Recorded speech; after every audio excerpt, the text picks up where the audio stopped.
السلام علیکم چوہدری صاحب۔ وعلیکم السلام۔ چوہدری صاحب قبلہ، آپ نے ہماری قومی تاریخ کا نہ صرف گزشتہ 50 برس میں بہت قریب سے مشاہدہ کیا ہے بلکہ اس میں بھرپور حصہ بھی لیا ہے، اور میری دانست میں تو آپ ہماری قومی اور سیاسی تاریخ کا ماشاءاللہ سے ایک زندہ انسائکلوپیڈیا ہیں۔ ریڈیو پاکستان کی خواہش ہے کہ آج آپ سے ان باتوں کا تذکرہ کیا جائے جو ہماری قومی زندگی میں خاص اہمیت کے حامل ہیں اور جنہیں آپ نے قریب سے مشاہدہ بھی کیا ہے اور جن میں آپ نے حصہ بھی لیا ہے۔ میں چاہتا ہوں کہ اس گفتگو کا آغاز 1947 کے ابتدا کے زمانے سے کروں۔ کیا آپ ارشاد فرمائیں گے کہ آپ ان دنوں میں کہاں تھے؟ 47 کے شروع میں ہندوستان کی فیڈرل کورٹ کا جج تھا اور میری رہائش دلی میں تھی۔ تو دلی میں یہ زمانہ جو ہے یہ ایک اعتبار سے نہایت اہم زمانہ ہے، کیونکہ ہندوستان کی تقسیم کم و بیش یقینی ہوتی جا رہی تھی، اور فروری میں انگلستان کے پرائم منسٹر مسٹر ایٹلی کا بیان بھی جاری ہو گیا تھا۔ تو اس زمانے میں جب آپ ہماری قومی زندگی کے واقعات کو اور آنے والے واقعات کو اس قدر قریب سے مشاہدہ فرما رہے تھے، تو کیا آپ ارشاد فرمائیں گے کہ جب فروری میں پاکستان کا قیام کم و بیش یقینی ہو گیا تھا تو آپ نے کیا ارادے کیے اس وقت؟ کیا آپ کیا کرنے والے ہیں مستقبل میں؟ وزیر اعظم ایٹلی کی تقریر جو انہوں نے 20 فروری 47 کو کی، جس میں انہوں نے اپنی حکومت کے ارادے کا اعلان کیا، اس میں انہوں نے یہ بھی ذکر کیا تھا کہ ان کی حکومت نے فیصلہ کر لیا ہے کہ ہندوستان کے حکومت کے اختیارات ہندوستانیوں کے سپرد کر دیے جائیں، اور جلد سے جلد یا مرکزی حکومت کو، یا اگر یہ عملاً مشکل معلوم ہوا تو ممکن ہے صوبہ جاتی حکومتوں کو یا ان میں سے بعض کو اختیارات منتقل کر دیے جائیں۔ اس وقت پنجاب میں یہ صورت تھی کہ یونینسٹ پارٹی کی وزارت تھی، اور گو وزیر اعظم تو جناب ملک سر خضر یاد خان تھے، لیکن اس وقت یونینسٹ پارٹی کی کثرت ایوان میں غیر مسلم تھی، دور سے تھے، بہت کم مسلمان اراکین ان کی تائید میں تھے۔ اس سے تھوڑی عرصہ قبل مسلم لیگ کے اراکین نے ان کے خلاف ایک محاذ بھی قائم کیا تھا، گو اس میں وہ کامیاب نہیں ہو سکے تھے۔ تو میری طبیعت میں یہ تشویش پیدا ہوئی کہ اگر ایسی صورت میں مثلا پنجاب میں صوبہ جاتی حکومت کے سپرد اختیارات ہوں تو یہ پاکستان کے رستے میں ممکن ہے ایک ناقابل عبور مشکل پیدا کر دیں۔ تو میں نے 2-3 دن کی سوچ بچار کے بعد ملک سر خضر یاد خان صاحب کی خدمت میں خط لکھا کہ اب تک آپ کا موقف یہ تھا کہ پاکستان کا مسئلہ، جس میں آپ کہتے تھے کہ آپ پورے طور پر اس کے مؤید ہیں، یہ مرکزی حکومت کے ساتھ تعلق رکھتا ہے، اور یونینسٹ پارٹی کے حکومت کا عمل صوبے میں ہے اور وہ صوبہ جاتی امور کو انصرام دیتے ہیں۔ لیکن اب وزیر اعظم ایٹلی کے بیان سے یہ امتیاز جو آپ کیا کرتے تھے یہ مٹ گیا ہے، اور یہ بھی امکان پیدا ہو گیا ہے کہ ممکن ہے کہ صوبہ جاتی حکومتوں کو یا بعض صوبہ جاتی حکومتوں کو اختیارات تفویض کیے جائیں۔ اس لیے میں سمجھتا ہوں کہ اب آپ کا فرض ہو گیا ہے کہ آپ استعفیٰ دیں اور مسلم لیگ کے لیے میدان خالی کر دیں پاکستان میں، پنجاب میں، تاکہ وہ اگر اپنی حکومت قائم کرنا چاہیں تو وہاں قائم کر لیں، اور پاکستان کے قیام کے رستے میں پنجاب کے لحاظ سے کوئی روک نہ رہے۔ چوہدری صاحب، آپ کو یاد ہوگا کہ اس زمانے میں پنجاب میں نہایت ناخوشگوار صورتحال پیدا ہو گئی تھی، کیونکہ نواب ملک خضر یاد خان ٹیوانا نے غیر مسلموں کے ساتھ مل کر ایک کولیشن وزارت قائم کر لی تھی، اور یہاں ایک تحریک کی صورت پیدا ہو گئی تھی۔ اس تحریک کا خاتمہ خضر حیات خان صاحب کے استعفے کے ساتھ ہوا تھا. بعض جگہ یہ درج کیا گیا ہے کہ آپ خود اس زمانے میں دلی سے چل کر لاہور آئے تھے. کیا یہ واقعہ ہے چودھری صاحب؟ میری چٹھی کے پہنچنے پر جناب ملک صاحب نے مجھے ٹیلی فون پر کہا کہ اصولاً انہیں میری تجویز کے ساتھ اتفاق ہے، لیکن وہ بعض باتوں کے متعلق تبادلہ خیالات کرنا چاہتے ہیں، اگر مناسب ہو کہ میں لاہور آ جاؤں. چنانچہ میں لاہور ان کی خدمت میں حاضر ہو گیا. انہوں نے پہلے تو ملک علی بخش صاحب تبانہ کے ساتھ مشورہ کیا، پھر نواب مظفر علی خان صاحب کے قزلباش جو ان کے وزارت میں شامل تھے ان کو بلوایا، ان کے ساتھ مشورہ کیا، اور اس کے بعد وہ گورنر صاحب سے ملنے کے لیے گئے. سر ایون جینکنس اس وقت پنجاب کے گورنر تھے، اور ان سے کہا کہ جو نئے حالات پرائم منسٹر ایٹلی کی اعلان کے بعد پیدا ہو گئے ہیں، ان کے نتیجے میں سوچ رہا ہوں کہ میں استعفیٰ دے دوں. میں آج اپنی پارٹی سے بھی بات چیت کر کے ممکن ہے آج شام تک کوئی فیصلہ کر سکوں اور آپ کی خدمت میں اس کی اطلاع کروں. تو میں نے مناسب سمجھا کہ میں پہلے سے آپ کو اس کے متعلق آگاہی کر دوں. اور سپہر کو انہوں نے اپنے مکان پر ہی میٹنگ بلائی پارٹی کی، ان کے ساتھ بڑا لمبا بحث ہوتی رہی. تو نواب علی بخش خان تبانہ کی گفتگو اور نواب مظفر علی خان قزلباش صاحب کی گفتگو کے وقت میں موجود تھا، اور طبعاً میں ان کی پارٹی کے گفتگو موجود نہیں تھا، وہ ان کے مکانی میں تھا، یہیں جو چھاونی میں تھا جی. تو وہاں بڑا لمبا کو 2 گھنٹے سے زائد، بلکہ شاید اس سے بھی زیادہ بحث رہی. ان کے غیر مسلم اراکین جو تھے وہ مصر تھے کہ نہیں آپ جاری رکھیں، اور ان کا اپنا یہی اس وقت تک خیال پختہ ہو چکا تھا کہ وہ استعفیٰ دے دیں.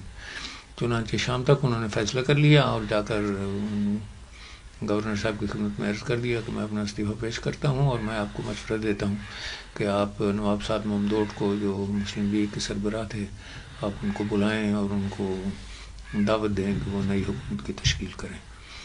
چنانچہ دوسرے دن صبح یہ ریڈیو پر اعلان ہو گیا، یا اسی رات یا دوسرے دن صبح، اور بہت سے لوگ مسلم لیگ، خصوصاً مسلم لیگ کے لیڈران، جن میں سے اچھی طرح مجھے یاد ہے راجہ غضنفر علی خان صاحب اور سردار شوکت یاد خان صاحب اور بھی تھے، وہ پھولوں کے ہار وغیرہ، خضر یاد کی تعریف میں نعرے وغیرہ ہوتے رہے. تازہ خبر آئی ہے خضر ساڈا پائی ہے وغیرہ کا دور.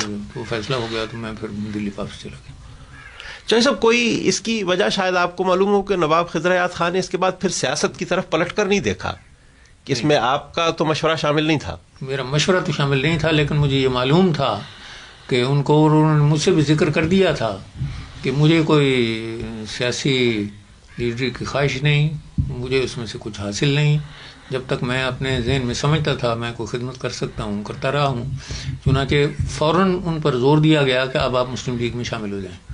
اس وقت میں ابھی یہ شاید راجہ غضنفر علی صاحب اور سردار شوکت یاد خان صاحب نے وہ ذکر بھی ان کی خدمت میں کیا، میں ابھی موجود ہی تھا. انہوں نے کہا بھائی میری کوئی خواہش نہیں کہ میں سیاسیات میں آئندہ کوئی دخل دوں یا کسی عہدے کا متمنی ہوں، اور میرا شامل ہونا ممکن ہے معمول کیا جائے اس خواہش پر کہ میں اب بھی پیچھے پڑتا ہوں حکومت میں حصہ لینے کے. وہ زور دیتے رہے کہ نہیں، نہ بھی ہو آپ کا ارادہ پھر بھی مسلم لیگ کو بہت اس سے تقویت پہنچے گی. تو ان کا اچھی بات ہے، آپ پسند کرتے ہیں تو میں مظفر علی خان سے بات کرتا ہوں کہ وہ شامل ہو جائیں، اور مجھے آپ معذور سمجھے کیونکہ میرا ارادہ اب سیاسیات میں کوئی حصہ لینے کا نہیں. تو صاحب یہ ارشاد فرمائیے کہ آپ نے انڈیا کے فیڈرل کورٹ سے کب استعفیٰ دیا اور کیوں استعفیٰ دیا؟ 3 جون 1947 کو پھر ایک اور بیان وزیر اعظم ایٹلی نے دیا جس میں تقسیم کے طریق کی وضاحت کی ہوئی تھی، ملک کی تقسیم. تو ان کے اس بیان پر ہی میں نے فوراً اپنا استعفیٰ چیف جسٹس کی خدمت میں لکھ کر بھیج دیا 3 جون ہی کو. اور میں نے اس میں لکھا کہ میرا یہ استعفیٰ 10 جون سے سمجھا جائے. میرا اندازہ ہے کہ 3 جون بھی شاید سوموار کا دن تھا، لیکن بھر صورت 1 ہفتے کا میں یہ سمجھتا تھا کہ ان چیف جسٹس کو چند دن کی کچھ اطلاع پیشتر ہونی چاہیے کہ میں فیڈرل کورٹ کو چھوڑنا چاہتا ہوں. ان دنوں نواب حمید اللہ خان صاحب والی بھوپال دلی میں تھے. دلی میں اس وقت بڑی پھر جی. ہو رہی تھی آپس میں مشورے وغیرہ. تو ان کو جب میرے ان سے پہلے بھی راؤ رسم تھی تو انہوں نے شاید میرے ساتھ کوئی بات چیت کرتے ہوئے انہیں معلوم ہو گیا کہ میں نے استعفیٰ دے دیا ہے. تو انہوں نے کہا کہ اگر تم یہاں سے چھوڑ رہے ہو تو تم کچھ عرصے کے لیے میرے پاس بھوپال آ جاؤ بطور میرے آئینی مشیر کے. اس وقت وہ چیمبر آف پرنسز کے چانسلر تھے. جی. اور کچھ ہمیں جو مناسب مشورہ وغیرہ ہو ہمیں ضرورت پڑے وہ دیتے رہو. چنانچہ میں 10 جون ہی کو یا اس کے 1-2 دن بعد میں دلی سے پھر بھوپال چلا گیا. آپ پھر یہ ارشاد فرمائیں گے کہ ایک اہم واقعہ جو آپ کی ذات سے اور ہماری قومی تاریخ سے وابستہ ہے وہ یہ ہے کہ آپ نے جب تقسیم ہند کا مسئلہ طے پا گیا تو آپ نے باؤنڈری کمیشن کے سامنے پاکستان کے موقف میں پیش ہوئے تھے آپ، اور اس کی آپ نے تائید کی تھی اور وہاں ہمارا کیس پیش کیا تھا. اس سلسلے میں آپ ارشاد فرمائیں گے کہ یہ کس وقت یہ خدمت آپ کے سپرد کی گئی اور کیسے تفویض کی گئی؟ مجھے بھوپال سے قائد اعظم نے دلی طلب کیا اور یہ غالباً یا جون کے آخری 1-2 دن یا جولائی کے پہلے 1-2 دن کا واقعہ ہے. اور انہوں نے ارشاد فرمایا کہ باؤنڈری کمیشن قائم ہونے والی ہے پنجاب کے لیے ایک بنگال کے لیے، اور میں چاہتا ہوں کہ پنجاب کی باؤنڈری کمیشن میں مسلم لیگ کی طرف سے تم ہماری وکالت کرو. میں نے ان کی خدمت عرض کی کہ میں حاضر ہوں، لیکن مجھے 2 دن ہی ہوئے نواب صاحب نے ارشاد فرمایا ہے کہ مجھے انگلستان جا کر کچھ کوشش کرنی چاہیے کہ اب وہ مسودہ قانون کا پارلیمنٹ کے سامنے آزادی کے انڈین انڈیپینڈنس ایکٹ 47 میں پیش ہونے والا ہے، اور وہاں اس میں جو فکرہ ریاستوں کے متعلق ہے اس کی اگر مزید توضیح کچھ اس قسم کی ہو جائے کہ ہمیں معلوم ہو جائے کہ ہمارے اس وقت کیا صورت ہوگی، ہمیں کیا انتخاب کا اختیار ہوگا، تو اس میں کچھ شاید ہمارے حقوق کی حفاظت ہو سکے. تو قائد اعظم نے پوچھا تم کب جا رہے ہو؟ میں نے کہا جی میرا ارادہ پرسوں جانے کا. کب تک رہو گے انگلستان؟ میں نے کہا 2 ہفتے تک ارادہ ہے ٹھہرنے کا. تو وہ کہنے لگا جی اب یہ کافی وقت ہے کہ اس تیار ہو رہا ہوگا اور تمہاری واپسی تک تیار ہو جائے گا، تمہیں صرف اپنے دلائل کو ترتیب دینا ہوگی، اور ابھی تو امپائر بھی مقرر نہیں ہوا، تو اس لیے تمہاری واپسی بر وقت ہی ہوگی. تم بے شک جاؤ، اور لیکن اس سے زیادہ عرصہ قیام نہ کرنا وہاں. چنانچہ میں 14 دن کے بعد بجائے 15 دن کے واپس لاہور میں واپس پہنچ گیا تھا، اور یہ خدمت میں نے اپنے ذمہ لے لی تھی. کیا جب آپ لاہور تشریف لائے تو باؤنڈری کمیشن کے سامنے جو مسلمانوں کا کیس پیش کیا جانا تھا اس کی تیاری مکمل ہو چکی تھی؟ اس کی تیاری صرف مکمل ہی نہیں ہو چکی تھی، قطعاً کسی قسم کی کوئی تیاری نہیں تھی.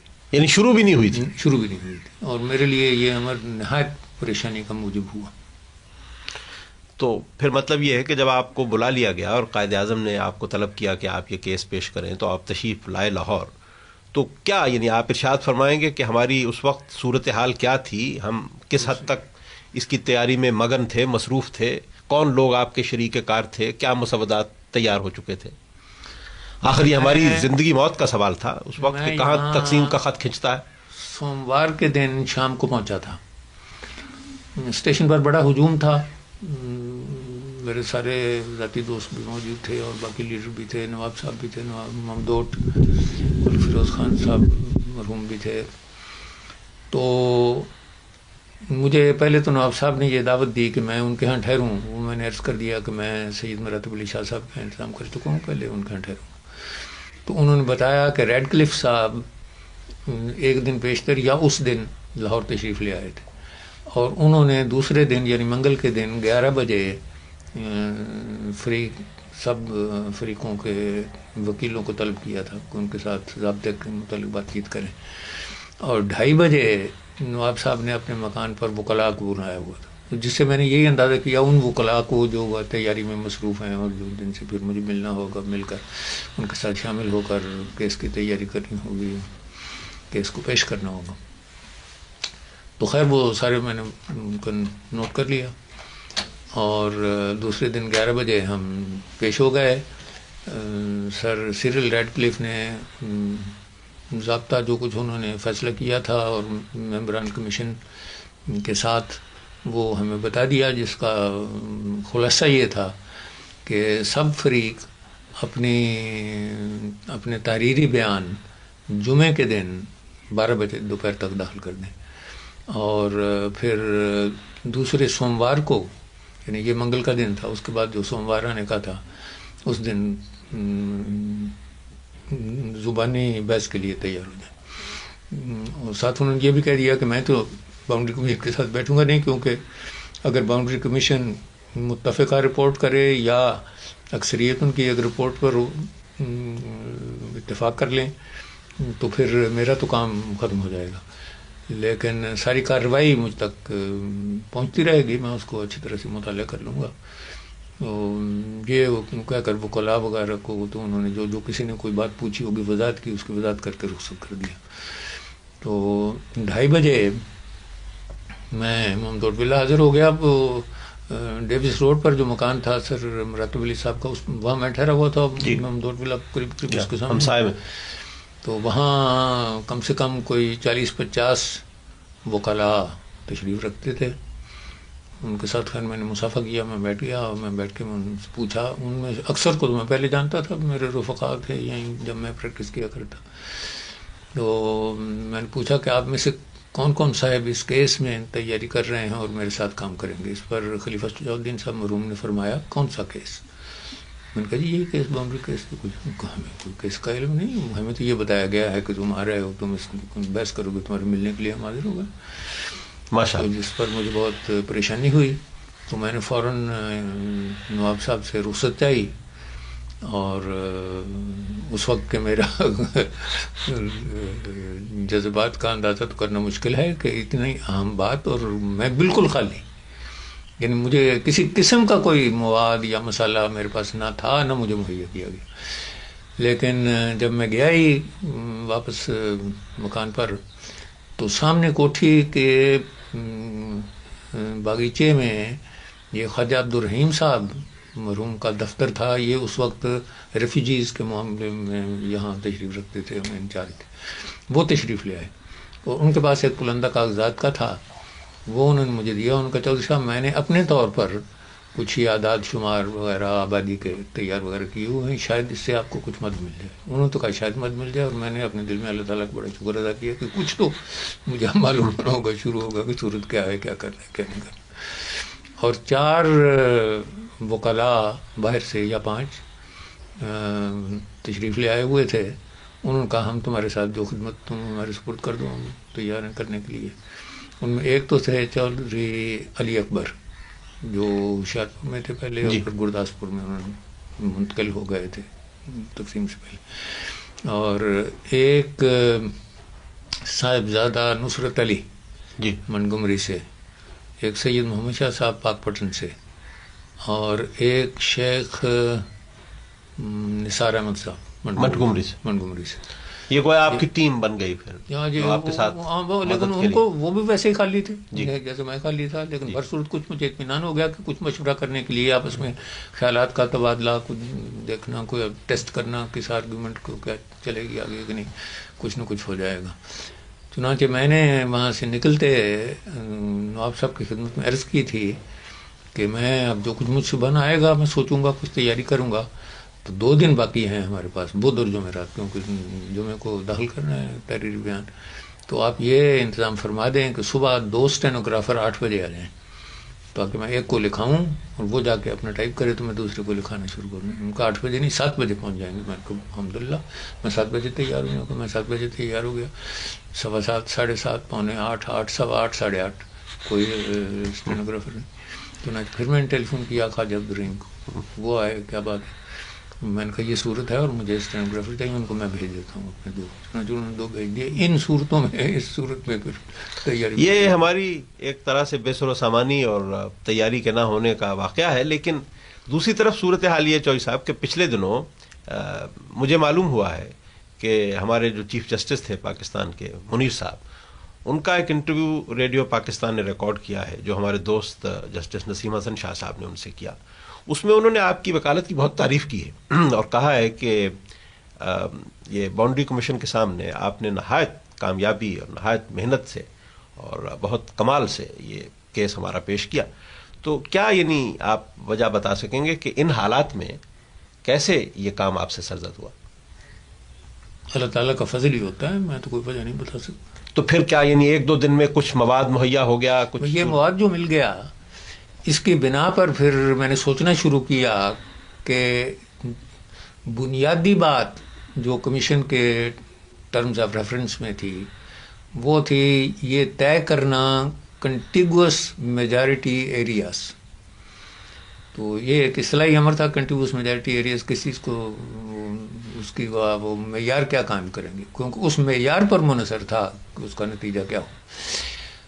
تو ایک تو یہی تھا کہ نوشنل پارٹیشن جس کو کہتے تھے جو پہلے ہو چکی تھی، چند اضلاع اس طرف اور چند دوسری طرف، ہم اگر ہمیں وہ فائدہ مند معلوم ہوتی تو اس پر زور دیتے، یا کمشنری کو معیار میں مقرر کر دیا جاتا، ضلع کو یا تحصیل کو یا ضلع کو یا تحصیل کو یا تھانے کو یا گاؤں کو. جی اب گاؤں یا تھانہ تو بالکل ایک ناقابل عمل تقسیم تھی، کیونکہ اس سے بالکل وہ ساری کرنال تک اور بلکہ امبالی کی تحصیلوں میں بعض تھانے ایسے تھے کہ اس میں مسلمانوں کی کثرت تھی، اور ادھر یہاں راولپنڈی تک بعض تھانے ممکن ایسے ہوتے جس میں ہندوؤں کی کثرت ہوتی یا غیر مسلموں کی. تو نوشنل پر اس لیے زور دینا نہیں مناسب سمجھا گیا تھا کہ اس وقت مسلمانوں کے ذہن میں بڑے بڑے وسیع حدود تھے مغربی پاکستان کے، لدھیانے سے اس طرف تو یہ رکتے نہیں تھے. نہیں، علی گڑھ اور دلی اور آگرہ تک ہمارے ذہنوں میں موجود تھا.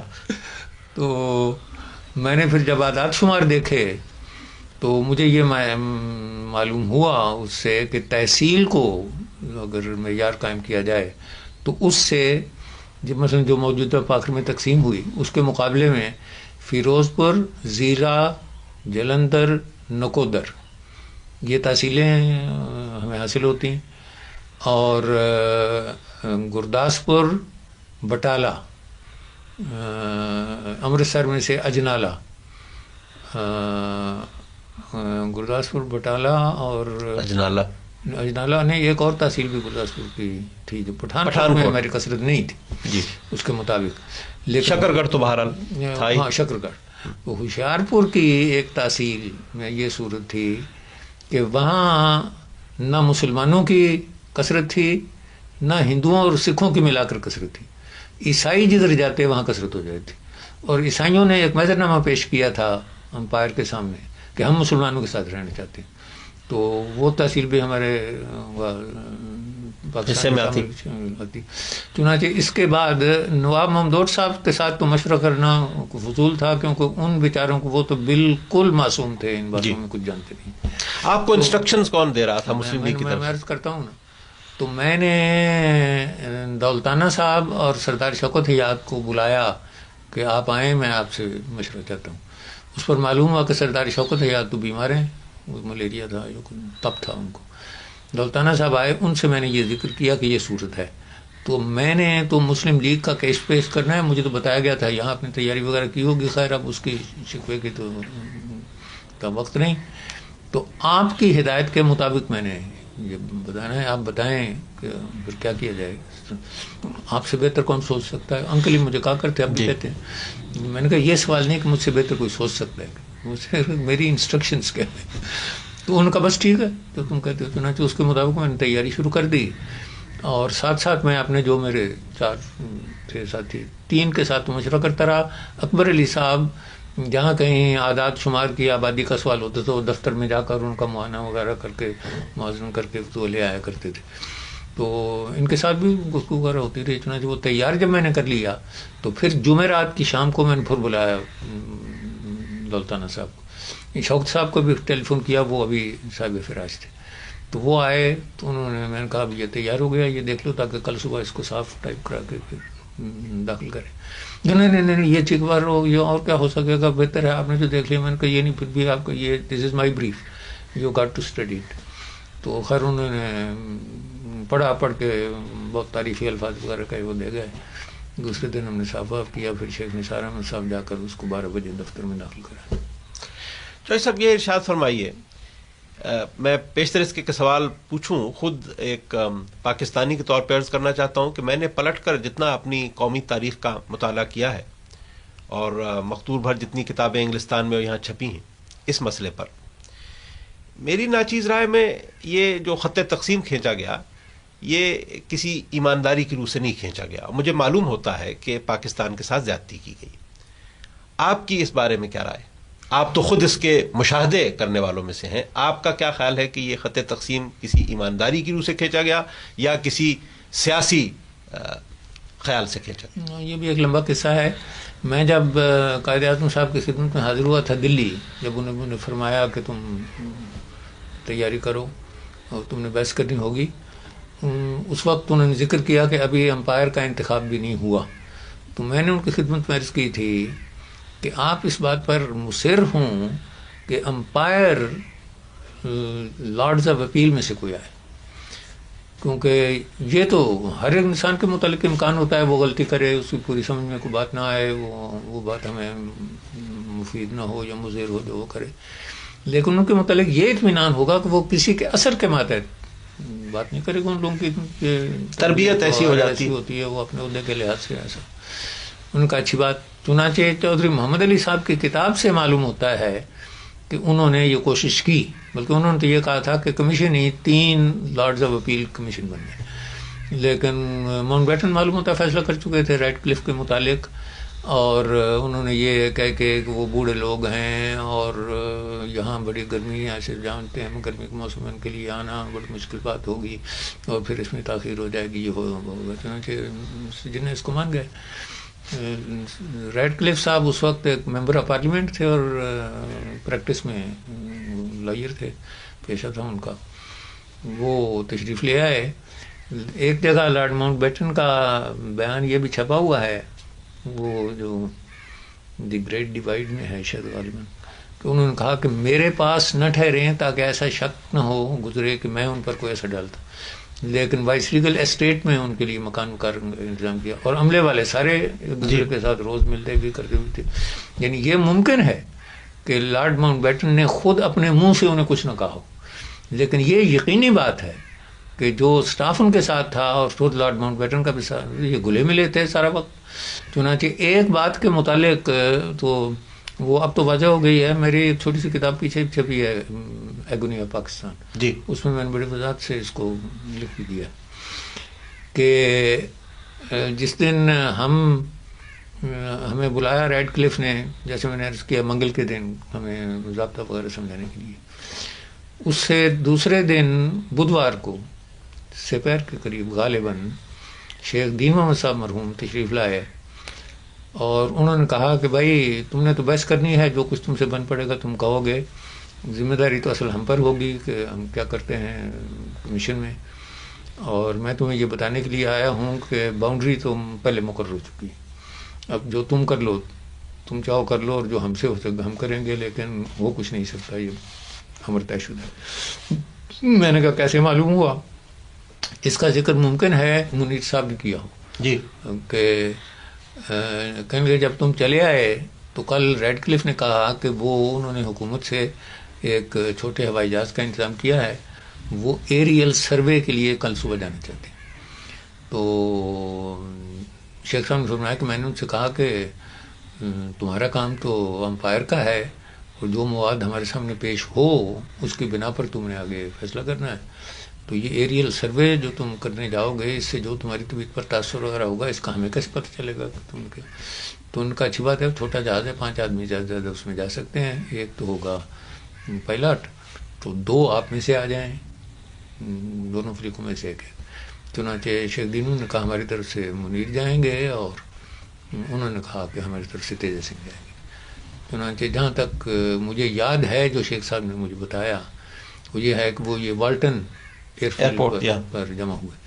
تو پائلٹ نے کہا کہ صاحب آپ دیکھ سکتے ہیں کہ اوپر بالکل مٹی کا چھت، آندھی جو آسمان پر چڑھ جاتی ہے غبار ہے، تو آپ کو میں لے چلتا ہوں اگر آپ اصرار کریں، لیکن دوسری طرف سے بھی آپ کو یہی نظر آئے گا غبار کی دوسری طرف، تو جیسے آپ چاہیں.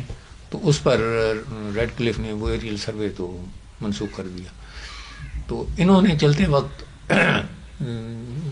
منیر صاحب نے اس سے پوچھا کہ ہم نے جانا کہا تھا، تو اس سے انہیں یہ معلوم ہوا کہ اس کی ہدایت یہ تھی کہ پہلے مشرق کی طرف وہ جائے، مشرق کی سمت میں پاک پٹھان کوٹ کے قریب، جہاں سے دریائے راوی میدان میں داخل ہوتا ہے، پھر دریائے راوی کے اوپر چلتا ہے، کسی گاؤں کا یا کوئی نشان تھا لاہور کے ضلع میں مشرق میں، وہاں سے بائیں کو مڑ کر فیروز پور تک جائے اور فیروز پور سے لاہور واپس آئے۔ تو شیخ صاحب نے کہا کہ میں سمجھتا ہوں کہ یہ باؤنڈری ہوگی، ورنہ یہ نہیں کہ عام طور پر وہ دیکھنے گیا کہ پنجاب کی شکل کیا ہے، دریا کہاں بہتے ہیں، کیا، یہ ایک خاص اس کو لائن بتائی گئی۔ تو معلوم تھا کسی نے اس کے سامنے ابھی سے، اور وہ اس کا اندازہ کرنا چاہتا، تو میں تو سمجھتا ہوں کہ یہ فیصلہ تو پہلے ہی ہو چکا ہے، ہمارا تو اس میں ہوگا نہیں۔ تو میں جا رہا ہوں دلی، میں قائد اعظم صاحب کی خدمت میں یہی عرض کروں گا، ان کو بتا دوں گا، اور میں ان سے اجازت چاہوں گا کہ منیر اور میں استعفیٰ دے دیں، یہ کمیشن ٹوٹ جائے گا، پھر آگے وہ سوچ لیں کیا کرنا ہے کیا نہیں کرنا۔ میں نے کہا وہ بڑے قانونی آدمی ہیں، تو ان کو آپ کوئی قانونی دلیل بتائیں، صرف یہی نہیں کہ اس سے ہم قیاس کرتے ہیں کہ وہ اتنے ہیں، وہ نہیں مانیں گے۔ میرا تو خیال ہے یوں بھی نہیں مانیں گے، لیکن کچھ نہ کچھ تکلیف، میں اس میں قانونی کیا بتاؤں مجھے قانونی۔ میں نے کہا آپ اس طور پر ان کی خدمت میں پیش کریں کہ یہ امپائر ہے، جو یہ فیصلہ کرے وہ ہم نے پہلے مانا ہے کہ ہم منظور کریں گے، لیکن اس کا فیصلہ ہونا چاہیے، یہ نہیں کہ کوئی اور کوئی اس کو پٹی پڑھا دے اس پر لگ۔ تو آپ یہ طلب کریں کہ یہ اطلاع مجھے ملی ہے کہ یہ اس قسم کی سروے کرنا چاہتے ہیں، میرا اطمینان کرایا جائے کہ اس سروے تجویز کس نے بتائی، کیوں بتائی، اس کی وجہ کیوں پیش ہوئی، اس کا اس کے تویت پر کیا اثر چاہتے تھے، کیا کرتے۔ اگر آپ کا اطمینان ہو جائے تو ٹھیک ہے، اگر نہ اطمینان ہو تو پھر کہیں ہمیں نہیں اعتماد اس پر کہ اس پر اور لوگوں کا اثر پڑ رہا ہے۔ ان کا اچھی بات ہے، میں کوشش کروں گا۔ چنانچہ وہ رات کو گئے، یہ چند دن ہی ہوئے ہیں، مجھے سید واجد علی صاحب نے بتایا کہ یہ ان کے ساتھ تھے جی، اور بدھ کی شام کو وہ گئے، جمعرات وہاں ٹھہرے، جمعے کی شام کو اسٹیشن سے آتے ہی رستے میں گزرے میرے پاس ٹھہرے، ان کا وہ نہیں مانتے، وہ کہتے ہیں ڈو یور بیسٹ۔ ٹھیک ہے، میں نے اس کو سمجھا دیا ہے کنٹیگوس ایریاز کیا ہوتے ہیں کیا نہیں ہوتے کیسے، تو پھر آخر جا کر وہی ہوئی لائن جیسی بنی، اور صرف اس میں یہ فرق ہوا، اور وہ بالکل آخر میں جا کر فرق ہوا کہ اس میں سے بھی فیروز پور اور زیرہ کی تحصیل نکال لی۔ لیکن چوہدری صاحب، آپ کا جو کیس تھا باؤنڈری کمیشن کے سامنے، اس میں آپ نے کیا تجویز کیا تھا کہ خط تقسیم کہاں ہونا چاہیے؟ یہی جو میں نے علاقے بتائے ہیں جی، ان کو شامل کر کے، ہاں، فیروز پور، زیرہ، نکودر، جلندر، اور ہوشیارپور کی ایک تحصیل ہے ساتھ کی، اس کا نام میرے ذہن میں نہیں، امرتسر نہیں، امرتسر نہیں، اجنال، امرتسر میں سے اجنالہ، اور بٹالہ، گرداسپور، شکل۔ چوہدری صاحب، یہ ارشاد فرمائیے کہ یہ باؤنڈری کمیشن میں اپنی خدمات کے بعد پھر آپ نے پاکستان کی وزارت خارجہ کا قلمدار سنبھالا، میرے خیال میں، یعنی میں تو پھر یہاں بحث ختم ہوتے ہی میں چلا گیا واپس بھوپال۔ جی، چند دن بعد پھر طلب فرمایا مجھے قائد اعظم صاحب نے، اور انہوں نے کہا کہ میں چاہتا ہوں کہ تم، لیکن اس وقت پھر کراچی طلب فرمایا تھا کہ تم قیادت کرو ہمارے وفد کی یونائٹڈ نیشنز میں۔ پاکستان کا تو داخلہ اس وقت فیصلہ ہونا تھا جی، تو میں اس خدمت پہ چلا گیا۔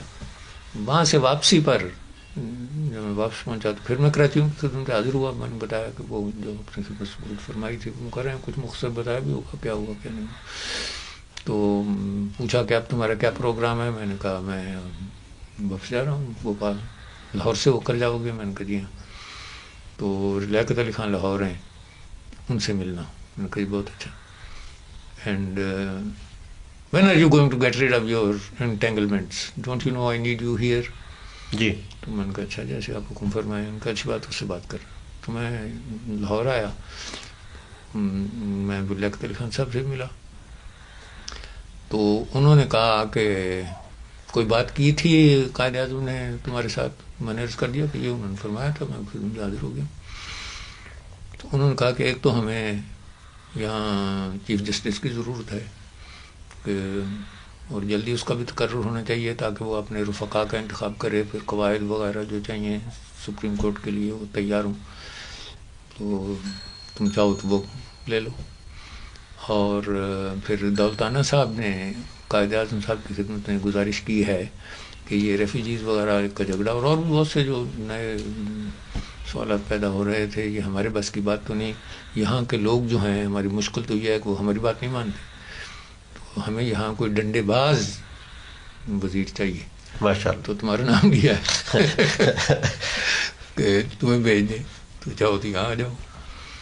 اور پھر کچھ رک کے تھوڑی دیر تو مسکرا کر فرمانے لگے کہ وزارت خارجہ بھی خالی ہے، میں فی الحال اس کا چارج لیا ہوا، لیکن میرے پاس تو دفاع کی وزارت بھی ہے، وزارت علوم بھی ہے، میں تو زیادہ کو توجہ نہیں دے سکتا، تو چاہو تو یہ کر لو.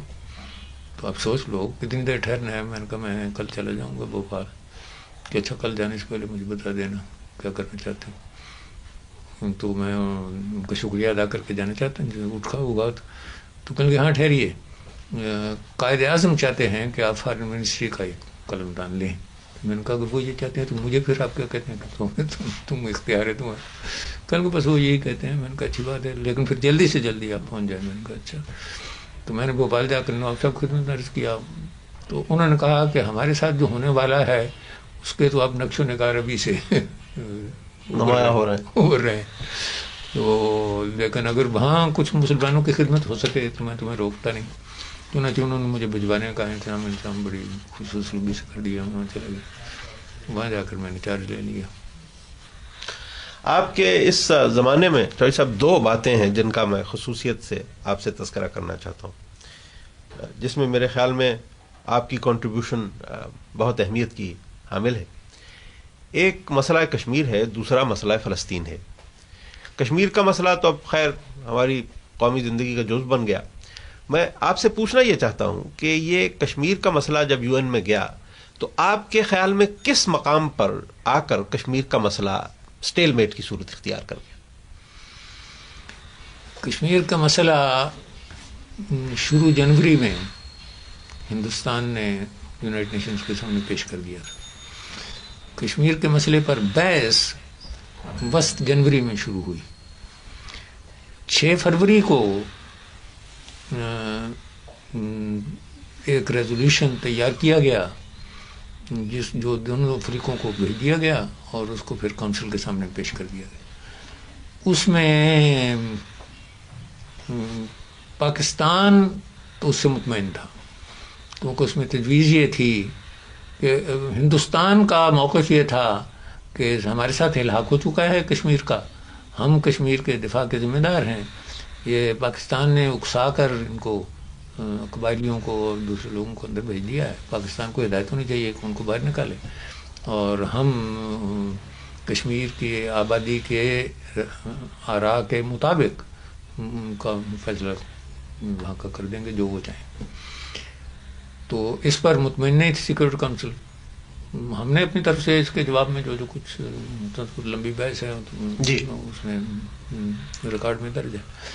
تو ہمارا زور یہ تھا کہ اول تو آراء شماری بالکل غیر جانبدارانہ ہونی چاہیے اور دونوں فریق کا اطمینان ہونا چاہیے اور لوگوں کا خاص طور پر اطمینان ہونا چاہیے. کشمیر والوں کا کہ ہم پر کوئی زور نہیں ڈالا گیا ویسے.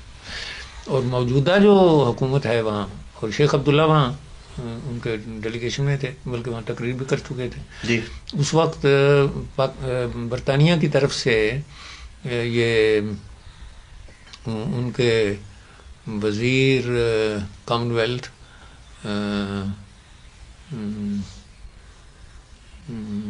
فلپ نوئل بیکر تھے. انہوں نے مجھ سے کہا بھی، ان کا ضولہ ہاں تمہارا سب سے بڑا وکیل شیخ عبداللہ ہے، اس کی تقریر سے ہم سب کو اطمینان ہو گیا کہ جو تم کہہ رہے ہو سب ٹھیک ہے. تو ان کا یہ اصرار تھا کہ غیر جانبدار حکومت قائم کی جائے پہلے اور ہندوستانی افواج کو باہر نکالا جائے. اگر فوجوں کی ضرورت ہو امن قائم کرنے کے لیے تو دونوں طرف کی فوجیں ہوں. تو اس میں سارے وہ عنصر تھے جس کو ہم سمجھتے کہ اس میں اطمینان ہونا چاہیے. کہ پھر اس پر جب بحث ہوئی، پیش ہو گیا کونسل کے سامنے اور کونسل کے اکثر اراکین اس کی تائید میں تقریر کر چکے. تو سر گوپال سوامی آئنگر نے جو ہندوستانی وفد کے سربراہ تھے، انہوں نے کہا کہ ہمیں ابھی حکومت سے ہدایت موصول ہوئی ہے کہ ہمیں مشورے کے لیے واپس جانا چاہیے. اس لیے ہم چاہتے ہیں بحث کا التوا ہو. تو اس پر جز تو بہت ہوئی سیکرٹ کونسل، لیکن پھر کرتے کیا؟ تو انہوں نے کہا کہ اچھی بات، جتنی جلدی ہو سکے واپس آئیں، یہ ہے وہ ہے. بلکہ جو کولمبین ڈیلیگیٹ تھا اس نے تو یہاں تک کہا کہ صاحب صدر، چند دن ہوئے ہمیں ہندوستان کے وفد کی طرف سے کہا گیا کہ کشمیر جل رہا ہے اور سیکورٹی کونسل ستار بجا رہی ہے، وہ نیرو. تو اب ہمیں کیا یہ بتا سکتے ہیں ابھی خود کیوں ستار بجانے لگے؟ اب کیا وہ آگ بجھا دی گئی اور اب کون ستار بجا رہا ہے؟ تو برصورت اب اس سے زیادہ اور کیا وہ کہہ سکتے تھے. لوگوں نے تو ملتوی کر دیا. اس وقت سے پھر پلٹا کھایا. اب تو بڑا ظاہر ہے، وہ بھی اس کی تفصیل میں لکھ دی ہے اس میں جگنے پاکستان میں، کہ جب واپس چلے گئے، وفد واپس چلا گیا، تو انہوں نے ماؤنٹ بیٹن کے ذریعے اٹلی پر اور سر اسٹیفرڈ کرپس کے ذریعے دورے ڈالنے شروع کیے. تھوڑا عرصہ بعد چودھری محمد علی نے کہا اب یہ تو معلوم نہیں کتنا عرصے میں وہ واپس آئیں، اگر ہم بھی واپس چلے جائیں کراچی تو سمجھا جائے گا کہ دونوں فریق نے سیکورٹی کونسل کو تو خیر بات کر دی ہے، ہم کرنا نہیں چاہتے. لیکن ہم یہ سمجھتے ہیں کہ اب وینیو یہاں سے بدل کر لندن ہو گیا، تو ہمیں چاہیے ہم دونوں لندن جا کر وہاں گفتگو کرتے. ہم دونوں لندن آئے، وہاں سے نیو یارک سے. وہاں بیون تھا secretary state for foreign affairs, اور ایٹلی تھا پرائم منسٹر. بیون کے ساتھ صبح کو میری ملاقات مقرر ہوئی اور پرائم منسٹر کے ساتھ سپہر کو. بیون سے ملا، وہ بڑا دیندار آدمی تھا، یوں تھا بڑا کوئی رف سا، لیکن یوں بھی ہر معاملے میں وہ بات جو کہتا تھا وہ پتہ کہتا تھا، مت سیاسی طور پر ادھر ادھر کی. تو اس نے مجھے کہا کہ ظفر اللہ خان، مجھے تمہارے ساتھ اتفاق ہے اور میں اس تائید میں ہوں کہ یہ تبھی نپٹے گا معاملہ جو وہ ممکن ہے. فلپ نوئل بیکر نے بھی اس کے ساتھ بات چیت کی ہو، لیکن ہندوستان کے معاملات میں Cripps has the ear of the prime minister and he has been at him. I understand you are going to meet him this afternoon. The prime minister I said yes. He said well all I can say is I wish you luck. تو میں نے واپس hotel آ کر چودھری صاحب سے کہا کہ معلوم ہوتا ہے کہ یہاں بات بالکل بدل گئی. چنانچہ میں ایٹلی سے ملا، وہ میری طرف سیدھی تو آنکھ سے بھی دیکھتے نہیں تھے، کبھی ادھر کو بھی ادھر، کیا تمہارا خیال نہیں کہ یہ ہو جائے، یوں کیوں نہ کر لیا جائے، یہ کیوں نہ کر لیا جائے. اب تو پتہ چل گیا کہ اس نے بہت شکایت کی تھی نہرو کی طرف سے، ماؤنٹ بیٹن نے جو کوئی لکھا وہ چھپ گیا جی. تو انہوں نے جو باتیں مجھے اس دن بتائیں وہی پھر ریزولوشن کے طور پر چیئرمین نے بعد میں جب معاملہ پھر وہ کی، تو دراصل اسٹیل میٹ تو وہیں شروع میں ہو گیا تھا. تو ایسا میں ایک گزارش یہ کرنا چاہتا تھا، مجھے جب پلٹ کر دیکھتا ہوں تو یوں لگتا ہے کہ 1947 میں ابھی انگریز کو معلوم نہیں تھا کہ اس کا زوال کس حد تک ہونے والا ہے اور دنیا میں کیا کیا نئی طاقتیں ابھرنے والی ہیں، اور انگریز کا جو امپیریلزم کا دور تھا وہ ختم ہو چکا ہے. اس لیے لگتا یوں تھا مجھے کہ وہ ہندوستان کی اول تو تقسیم کے حق میں نہیں تھا، ہندوستان کی فوج کو تقسیم نہیں ہونے دینا چاہتا تھا، اور بحر ہند میں چاہتا تھا کہ ہندوستان اگر تقسیم ہو گیا تو اس سے شاید ان کو کچھ مسائل پیدا ہو جائیں گے. یہ سب چیزیں اس کے زیر نظر تھیں، اور روس کے بارے میں اس کا یہ خیال تھا کہ ہندوستان کو جس طرح وہ رول کرتا رہا اس طرح کے حالات اب شاید جاری رہیں گے. لیکن جب یہ طے پا گیا کہ ہندوستان تقسیم ہو جائے گا اور ہندوستان اور پاکستان دو نئی مملکتیں بن جائیں گی، تو پھر یہ کشمیر کا مسئلہ اور ایک ہندوستان کی طرف ایک خاص طرح کا سلوک اور پاکستان سے ایک خاص طرح کی مخاصمت جس کی شہادت اب تاریخ میں نمایاں ہو چلی ہے، آپ کے خیال میں یہ کیوں ہوا؟ ایک تو ماؤنٹ بیٹن کی وجہ سے بڑی حد تک، اور دوسرے وہ ایٹلی، یعنی ایٹلی صرف ماؤنٹ بیٹن کے پڑھانے سے نہیں، اس کا بھی اثر ہوا.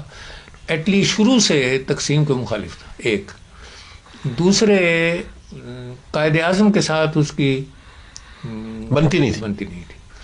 اور پھر ماؤنٹ بیٹن تو اور بھی مخالف قائد اعظم کو ہو گیا، وہ تو بڑے بڑے واضح اب اس کے اپنے ڈسپیچز میں آیا ہے. ویسے مثلاً جب ان کو یہ معلوم ہوا کہ قائد اعظم ایک گورنر جنرل، مشترکہ گورنر جنرل راضی نہیں، حالانکہ یہ بات ایک ہفتہ چلنے والی نہیں تھی، اور اس کا ایک ہی حل جو، اور اس کی طرف لوگوں کی زیادہ توجہ نہیں، وہ قائد اعظم نے پیش کیا تھا.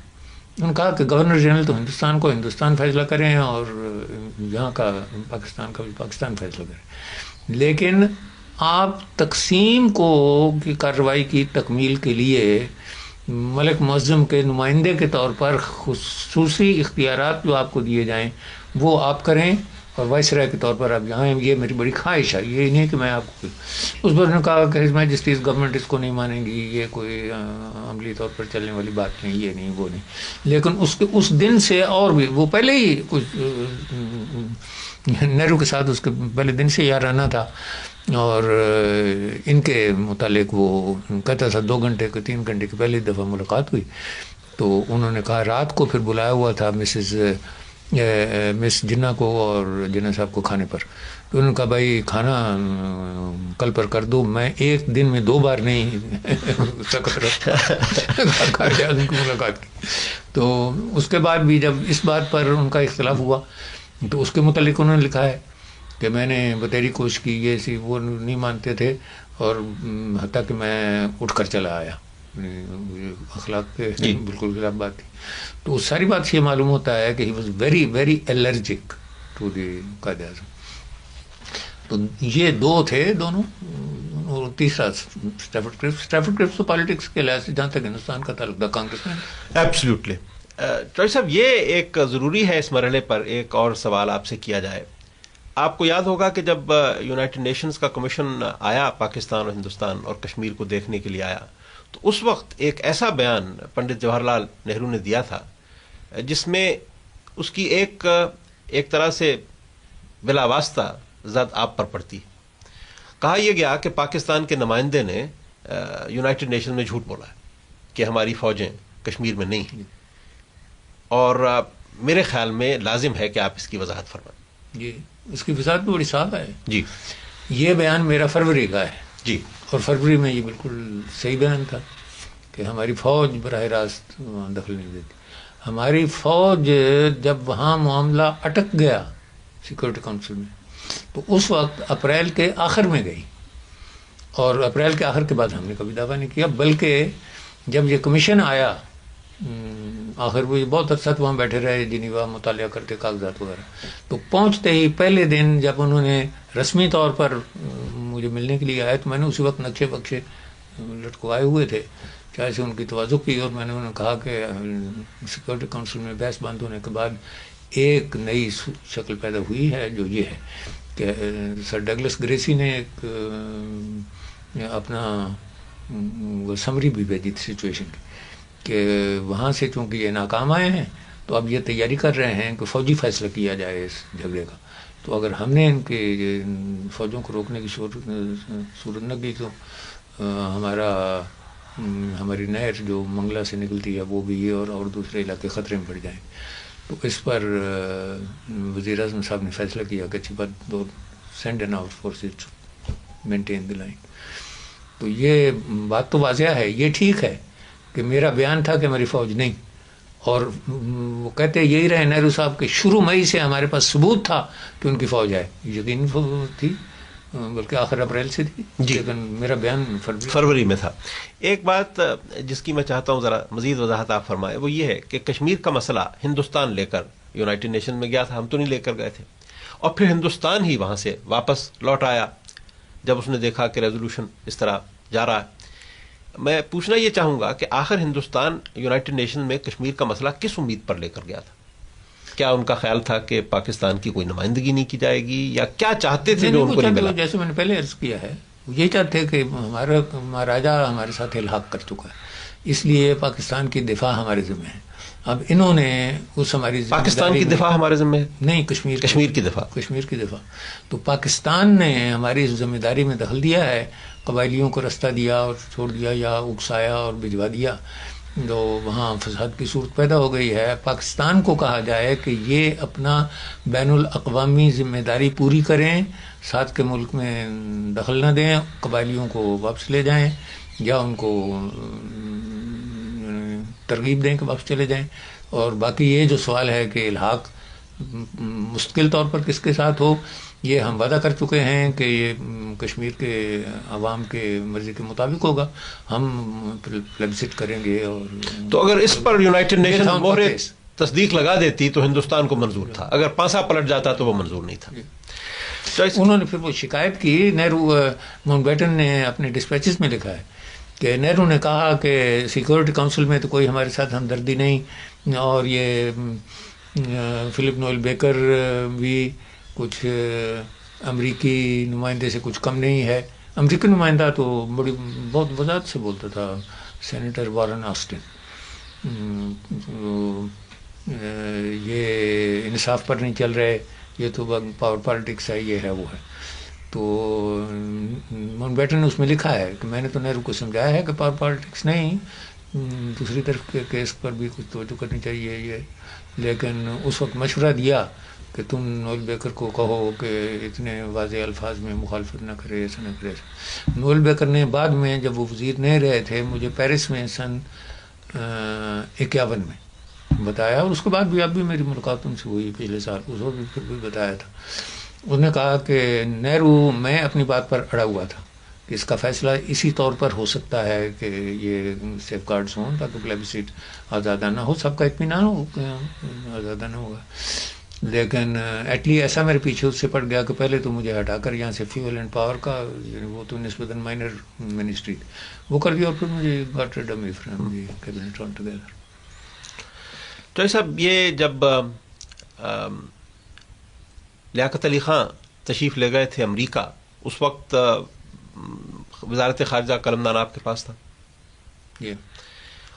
پاکستان کی خارجہ پالیسی پر جو تبصرے ہوئے ہیں اور جو کچھ لکھا گیا ہے, اس سلسلے میں اکثر اس بات کا ذکر کیا گیا ہے کہ یہ اقدام اس لیے غلط تھا کہ اس سے پہلے روس کی طرف سے دعوت نامہ مل چکا تھا, اور روس کا دعوت نامہ ملنے کے بعد دعوت نامہ ملا تھا امریکہ کا, اور لیاقت علی خان صاحب امریکہ تشریف لے گئے, جس سے ابتدا ہی سے روس کے ساتھ پاکستان کے تعلقات خراب ہو گئے.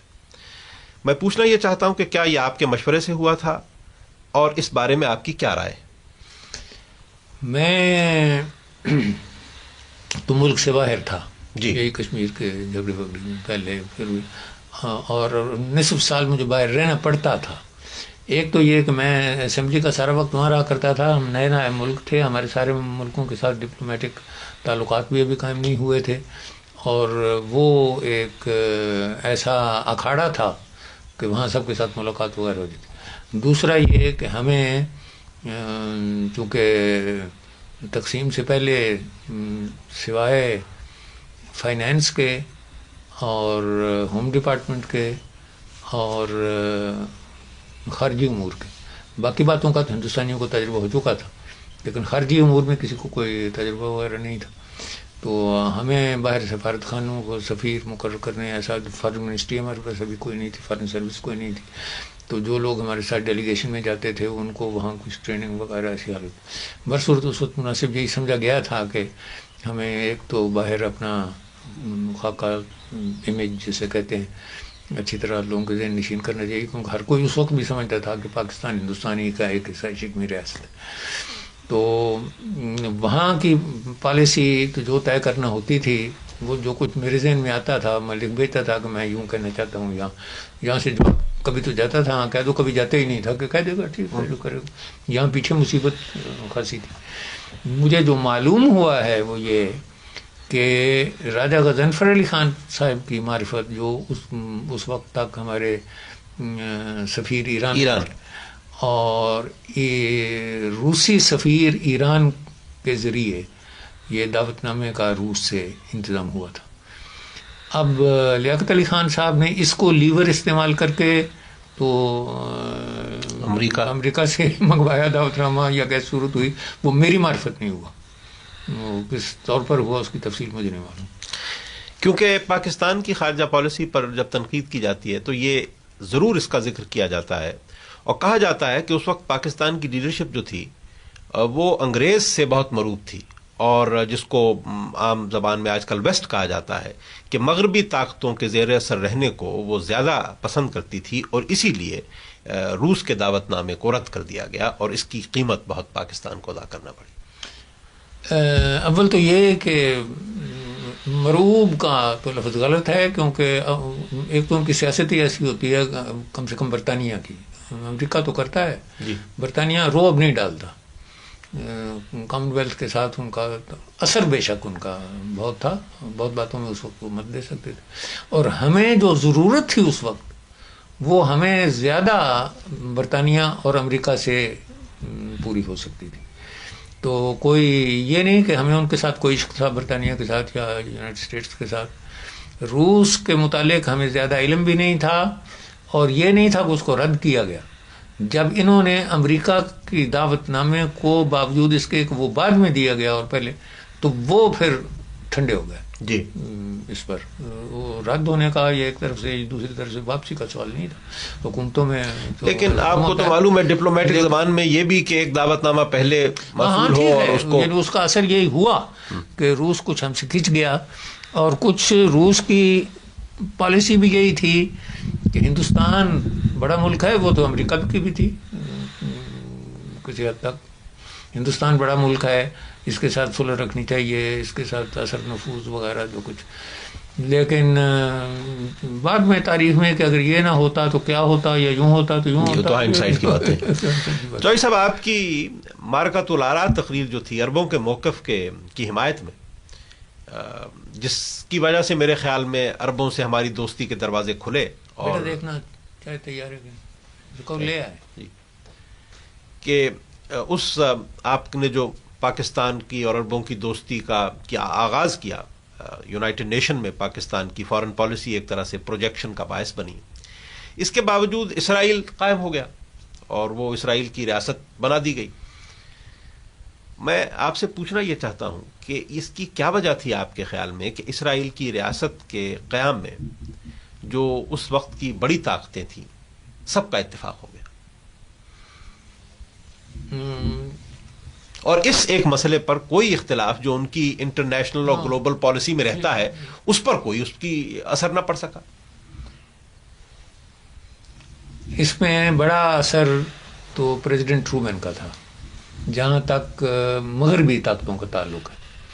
روس اس لیے شامل ہو گیا تھا کہ وہ یقین رکھتے تھے، اور میں نے ان کی انتباہ بھی کر دی تھی، جو مجھے ملتے رہے یونائٹڈ اسٹیٹس والوں سے ان کو توجہ بھی دلاتا رہا کہ روس اس لیے شامل ہو گیا ہے کہ تمہارے تعلقات عرب ممالک کے ساتھ بگاڑ دے.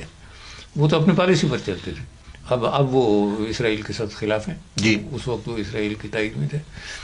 تو میں نے خلاصہ جو بیان کیا یہاں بھی ہوگا شاید اس کتاب میں بھی، کہ کشمیر کا معاملہ بگڑ جانے کی تمام تر ذمہ داری ایٹلی پر ہے، اور فلسطین کا معاملہ جیسے بھی جو کچھ وہاں الجھن ہوگی اس کی تمام تر ذمہ داری ٹرومین پر ہے.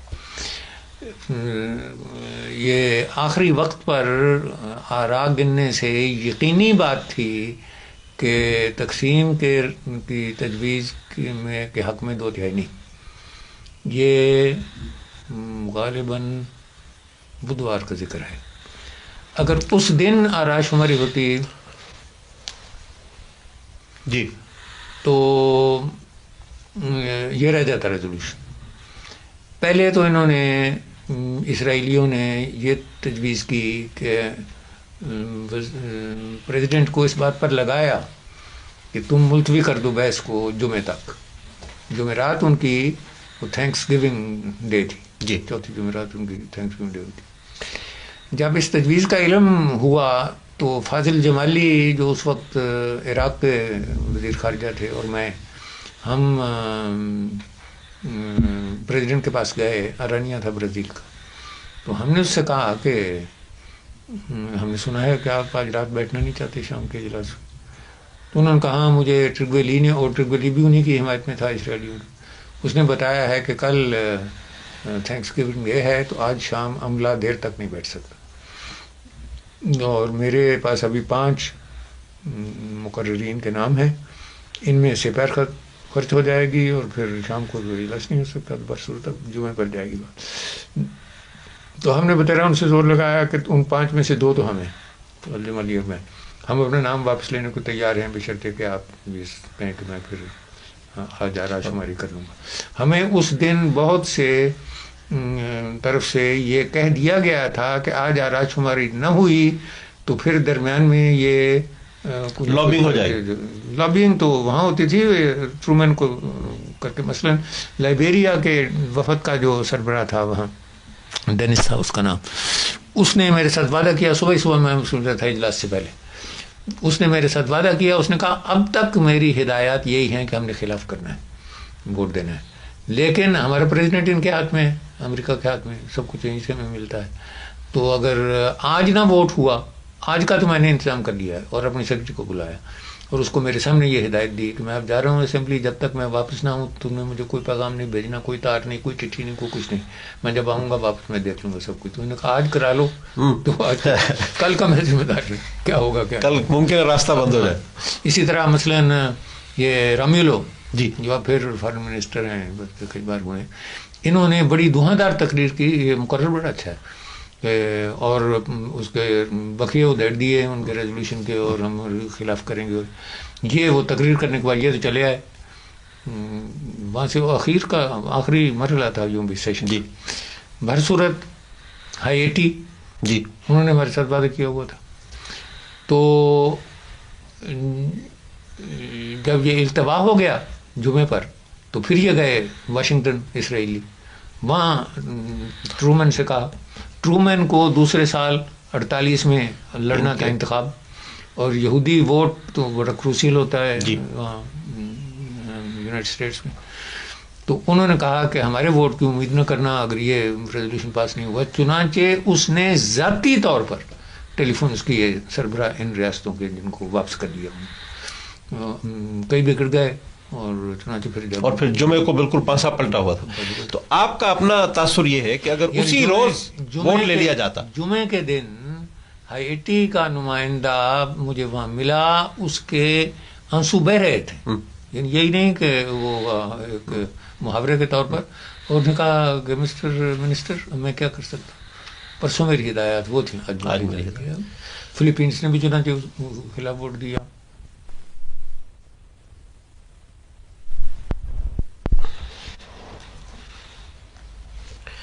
تو چوہدری صاحب میں یہ پوچھنا چاہوں گا کہ کیا آپ کی رائے میں یونائٹڈ نیشنز کی جنرل اسمبلی کو اس بات کا استحقاق تھا کہ وہ ایک ملک کو تقسیم کر دیں؟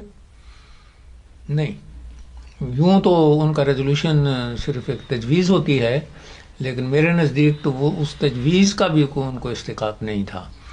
چنانچہ میں نے جو یونائٹڈ نیشنز میں امریکی وفد کے مشیر قانونی تھے، 3 تھے، ان میں سے جو ان کا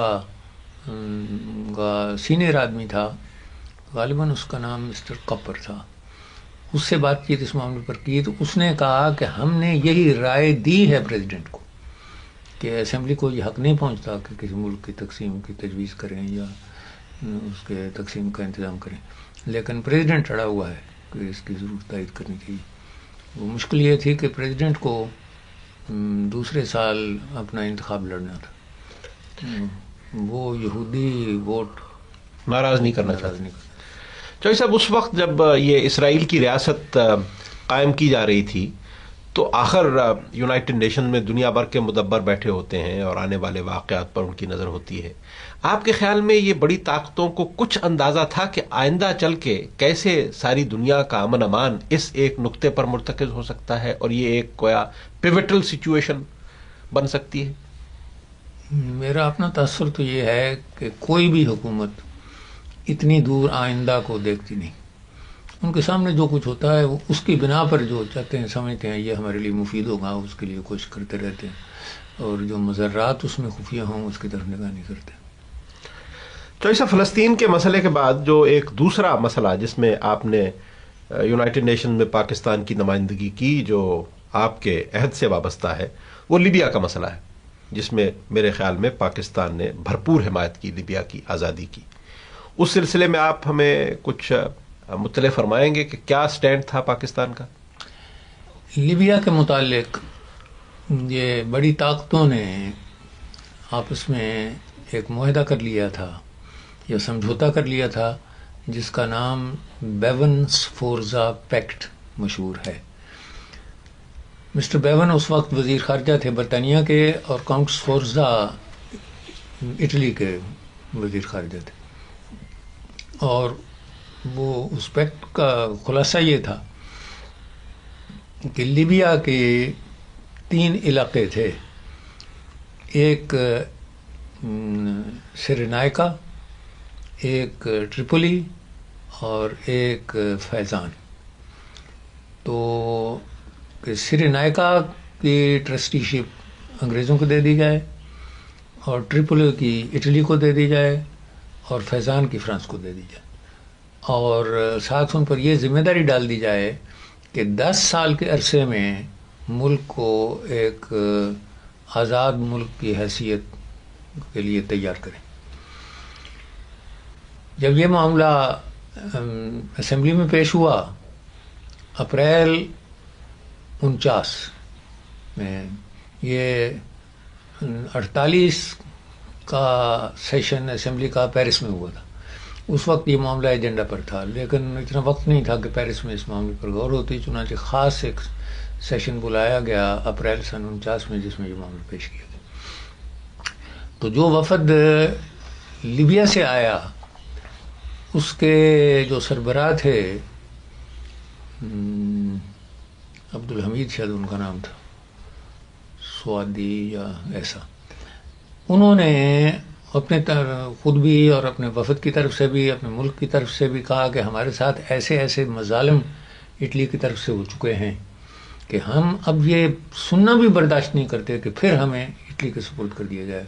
اور ٹریپولی مرکزی علاقہ تھا سب سے بڑا لیبیا کا, تو اس کی ضرور مخالفت کرنی چاہیے, ہمیں یہ منظور نہیں اور ہمیں 10 سال تک انتظار کیوں کروائی جائے اور ہر ملک کو تقسیم نہیں کرنا چاہیے.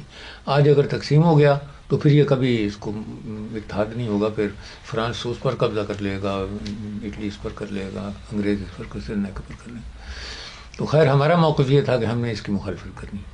تو ہم سے جو دلائل وغیرہ ہوئیں, وہ جو اٹلی نے مظالم وغیرہ کیے تھے وہ سب ہم ریکارڈ پر لے آئے کہ وہاں پیسیفیکیشن کے نام میں مارشل بڈوگلیو نے وہ ظلم کیے تھے جس کو یادے کی ضرورت نہیں, لیکن وہ انسانیت سے بہت گرے ہوئے تھے. تو جب وقت آیا رائے شماری کا تو ہم نے یہ دیکھا کہ ہمارے تائید میں 13 ملک ہیں اور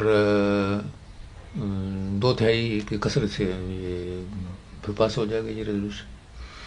اس ریزولوشن کے تو 4 حصے تھے. پہلا یہ کہ سرینائکا کی ٹرسٹی شپ برطانیہ کو دی جائے, ٹریپولی کی اٹلی کو دی جائے, فیضان کی فرانس کو دی جائے, یا پہلے سرینائکا پھر فیضان پھر ٹریپولی, اور پھر یہ کہ یہ تینوں ریاستیں مل کر ان کو خود مختار ملک بنانے کی کوشش کریں. تو بہت سوچتے رہے کہ کسی اور کو ملائیں, ساتھ کریں, کیا کریں, کچھ سوچتا نہیں تھا.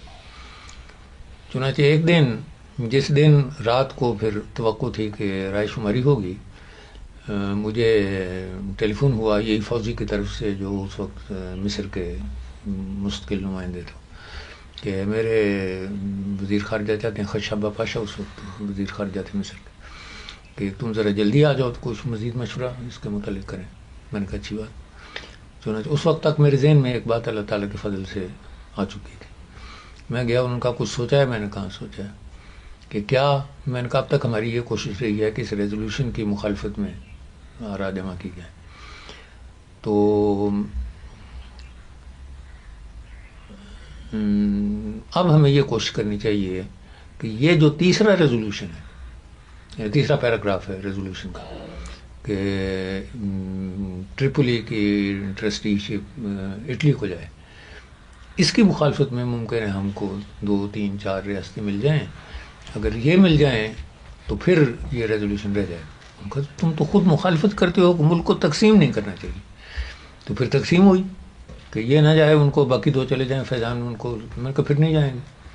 تو کہتے تو ریزولوشن تو پاس ہو جائے گا. میں نے کہا ریزولوشن پاس ہو جائے گا, لیکن جب ایک ٹانگ اس کی جو بہت مضبوط ہے وہ ٹوٹ جائے تو لیٹن امریکنز جن کو صرف اٹلی کی وجہ سے اس میں دلچسپی ہے وہ نہیں پھر باقیوں کی سپورٹ میں. وہ ہاں ٹھیک, یہ بڑی اچھی تھی. لیٹن امریکنز کو کیوں اٹلی کی وجہ سے دلچسپی تھی؟ کیا کوئی خاص؟ ایلین از دی لیٹن مدر. Quite right sorry. تو وہ پوپ کی وجہ بھی ہوئی. درست. تو خیر, تو انہوں نے کہا کہ اچھا پھر کیا کوشش کی جائے. کلچرل زیادہ تھی, میرا خیال تھا شاید کوئی اکنامک اور political who, but this is linguistic and cultural. تو میں نے کہا کہ اچھا میں جا کے بی این راؤ سے بات کرتا ہوں, ہندوستانی نمائندے تھے وہ, بعد میں وہ کورٹ کے جج بھی ہوئے جی. ان کے وفات پر پھر میرا ان کی جگہ انتخاب ہوا تھا کورٹ میں. اور آپ لوگ ہائی ٹی سے مثلا بات کریں وہ فرانسیسی میں بات کرتے ہیں, آپ فرانسیسی جانتے ہیں, اور کسی کو ریاست کو دیکھیں. تو میں نے بی این راؤ سے جا کے پوچھا کہ تم کیا کرنے والے ہو اس میں. انہوں نے کہا میری ہدایت یہ ہے کہ جو تو جز ہیں پیراگرافس ان پر تو میں غیر جانبدار ہوں, اور سارا ریزولوشن جب پیش ہو تو ہم مخالفت کریں. میں نے کہا آپ یہ دیکھیے, آپ کا یہ تجربہ ہے, آپ یہاں جانتے ہیں کہ اگر اجزاء پاس ہو جائیں تو پھر سارا ریزولوشن اور زیادہ تائید کے ساتھ پاس ہو جاتا ہے, کیونکہ جو پہلے اڑے ہوئے ہوتے ہیں وہ کہتے ہیں اب مجھے ہو ہی رہا ہے تو. لیکن آپ کی جو ہدایت ہے اس کا مطلب یہ ہے کہ یہ نہیں پاس ہونے دینا. تو اس کا طریقہ اب یہی ہے کہ اگر آپ نیوٹرل رہتے ہیں اس لیے کہ انگریزوں کو خوش کر لیں یا فرانس کو, یا وہ ناراض نہ ہوں, تو آپ بے شک نیوٹرل نہ رہیں, انگریزوں کو ووٹ دے دیں, سری لنکا کا, فرانس کو ووٹ دے دیں, اس کا فیضان کا. لیکن یہ اٹلی کا ووٹ, یہ تو بڑا ظلم ہے کہ اٹلی کو پھر ان پر مسلط کر دیا جائے. خیر وہ 1-2 منٹ سوچ کے کہنے لگا اچھی بات, میں اس کی مخالفت ضرور کر دوں گا, یہ تو میری ہدایات کے اسپرٹ کے اندر. اور ادھر انہوں نے وہ ہائی ایٹی کو منوا لیا, اس نے کہا میں خلاف کروں. چنانچہ جب رائے شماری ہوئی رات کو ہوئی تو کوئی 12 بجے جا کر, اس وقت 8 تو رہے غیر جانبدار اور 17 نے ہمارے ساتھ ووٹ دیا, اور 33 نے ویپنز فورس آف ایکٹ والا جو تھا اس کے مطابق دیا, یعنی تیسرے پر. پہلا تو پاس ہو گیا جی, سرنائکا والا بھی, فیضان والا, یہ تیسرے پیراگراف پر. تو پہلے تو میں نے خیال کیا کہ میرے ساتھ یہ کرنل عبدالرحیم وہ فوت ہو چکے ہیں, وہ تھے ہمارے پرماننٹ ریپرزینٹیو, وہ بیٹھے ہوئے تھے. میں نے ان سے کہا تھا کہ میں تو یوں سنتا ہوں اور آپ نشان لگاتے جائیں. تو پہلے تو میں نے خیال کیا کہ ہو گئے پاس, پھر میں نے خیال کیا کہ 17 اور 33 تو ڈبل نہیں ہے اس کا, 34 کو ایک کی کسر رہ گئی.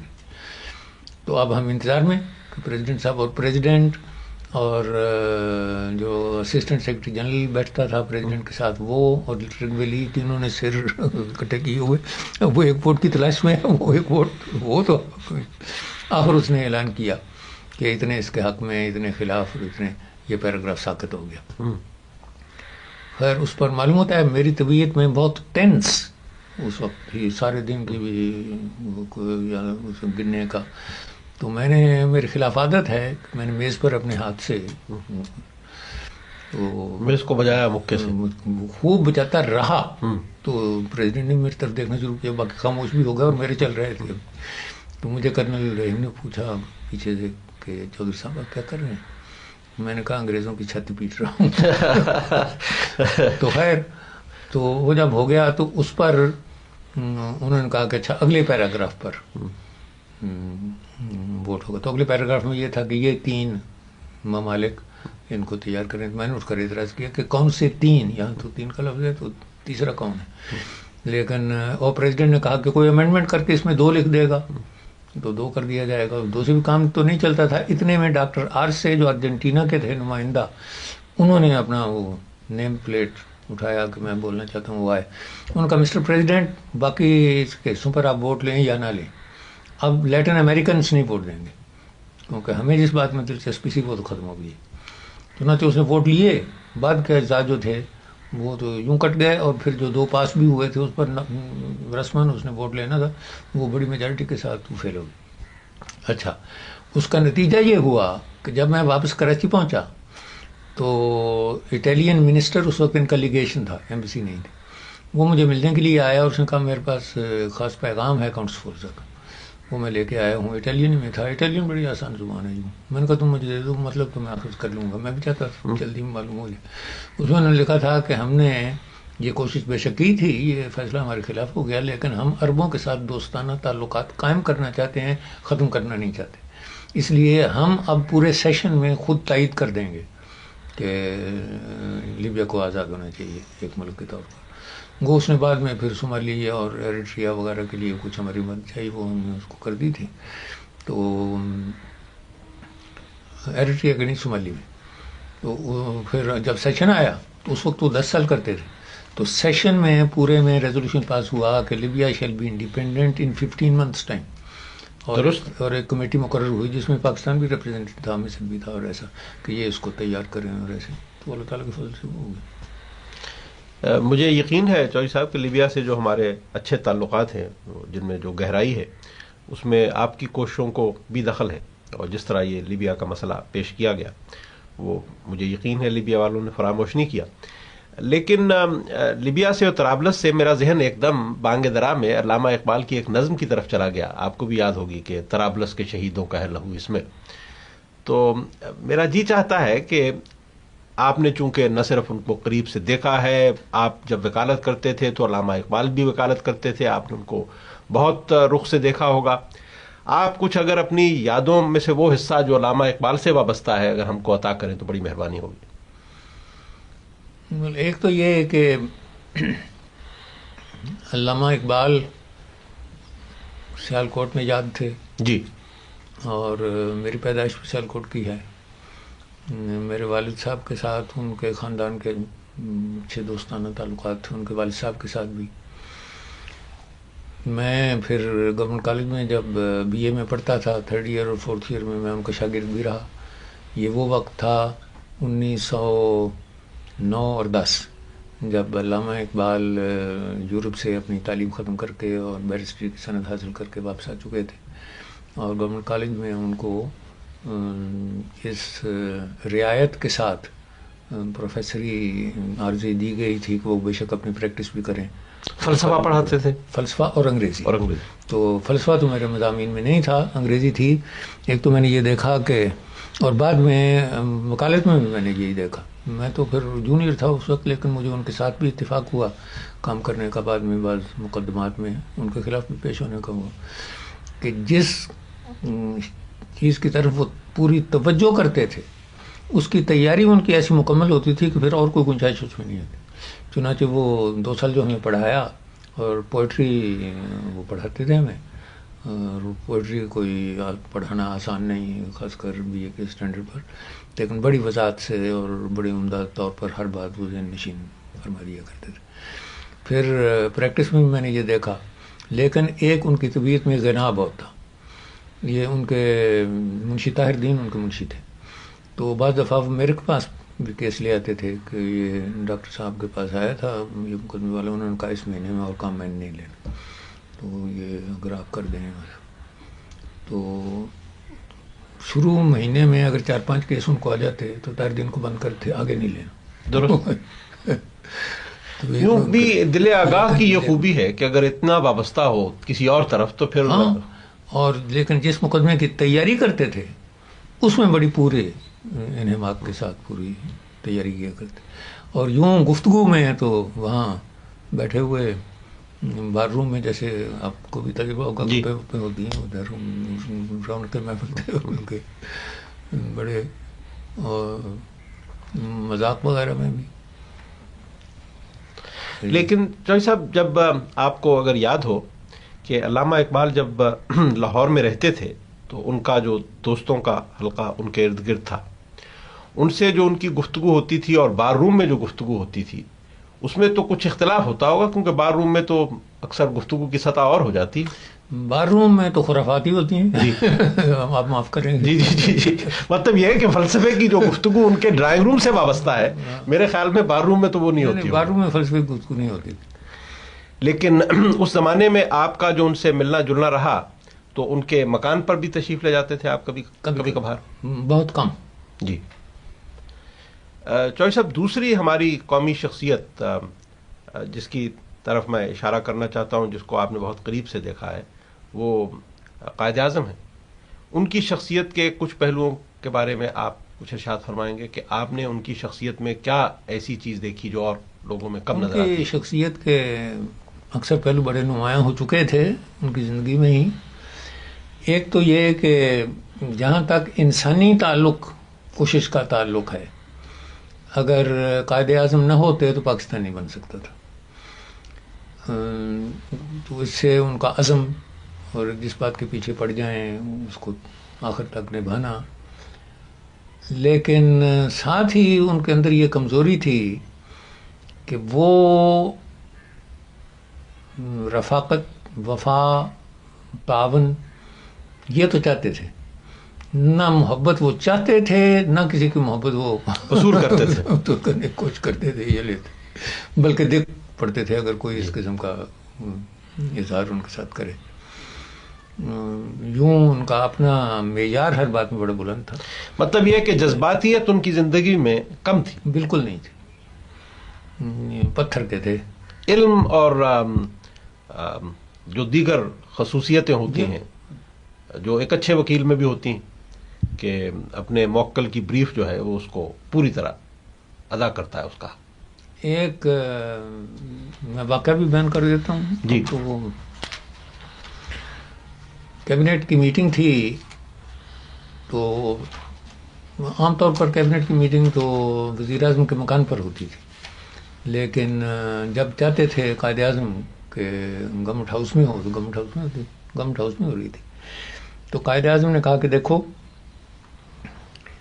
یہاں میٹنگ میں کوئی امر پیش ہو، اس میں جو میرا موقف ہے وہ میں واضح کر دوں گا، لیکن فرض کرو کہ اس میں اختلاف ہو جائے اور کیبنٹ کی کثرت کو وہ بات منظور نہ ہو جو میں سمجھتا ہوں کرنی چاہیے، تو اس کا فیصلہ کیسے ہوگا؟ اب اس کا جواب بڑا مشکل تھا. کچھ وزیر اعظم سے پوچھا لیاقت علی خان سے، انہوں نے کچھ کوشش کی کہ دونوں کا کچھ تطابق کریں، لیکن تطابق اس بات کا، اور وہ تطابق کے قائل نہیں تھے جی صاحب، وہ قطن تلی کٹی ہو.